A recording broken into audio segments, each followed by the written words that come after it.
Hey, how's it going, everybody? This is your best friend in real estate, David Stoltzman. First video of 2020. Can you believe it? That's wild.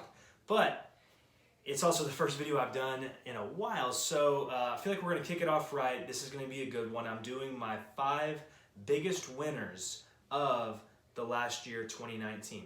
And I'll actually kick it off with a bonus. So here's your honorable mention. It's going to be Highland Park. Highland Park had an increase in average price point of 12.7%, almost 13%. Now, that's probably due to them having about 145 sales. You get one monster house that's, 15 million or something like that. In that kind of market, it's going to drive the price up, of course. But that is still impressive. That big of a price jump. That's more than a percentage a month that market was growing in 2019. Sure, it takes a light year to sell a house in that neighborhood, but you know what? They deserve it. Honorable mention, Highland Park.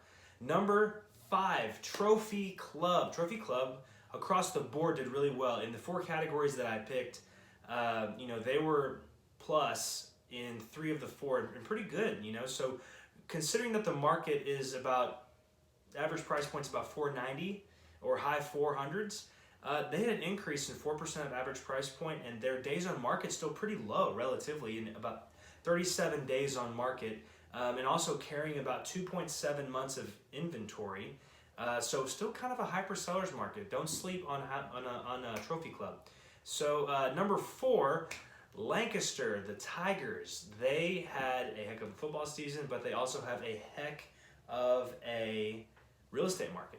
They had an increase in 5.5% about in number of sales, and then they had an increase in 7.3% average price point. That's huge. That's awesome. Good for Lancaster. And they're also super low inventory and really low days on market, about 25 days on market still. Houses are flying off the shelves in Lancaster. So that brings us to number 3. That's going to be Kennedale.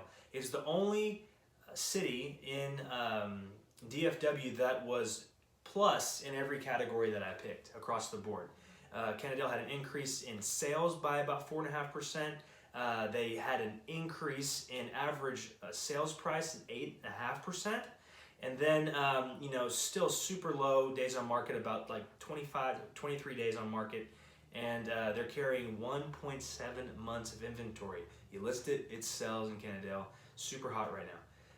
Number 2, and this one I went back and forth with. Number 2 is going to be Lucas. Lucas is tough, but the numbers don't lie. It had an increase in number of sales by 42%. Blew everybody away. Now, they still have about 150 sales, maybe even lower than that. I don't have an exact number in front of me, but they had an increase of 42% in number of sales, and then they had an increase in average sales price 16.2%. That's just phenomenal, especially when they're carrying a average price point of about $725,000. So great for Lucas. Good for you fine folks that live there. Awesome. Finally, number 1 is Bedford. Great market, especially if you're an investor. That's been hot for years. But if you own property there and you're looking to sell, you live in my biggest winner of 2019, Bedford. They did wonderful. Increase in the number of sales, over 9%. Increase in average sales price, over 5%. It's 26 days on market on average. And then probably the lowest inventory in all of DFW at 1.3 months of inventory. Again, Bedford, super, super hot. Those are my biggest winners of 2019. If you'd like, just comment, leave anything else that you want to, in the comment section, leave anything you want to talk about, any questions about the market, happy to answer them. Thanks again for watching my video and all of my videos. I appreciate y'all's support. Looking forward to the next one where I talk about my biggest losers of 2019.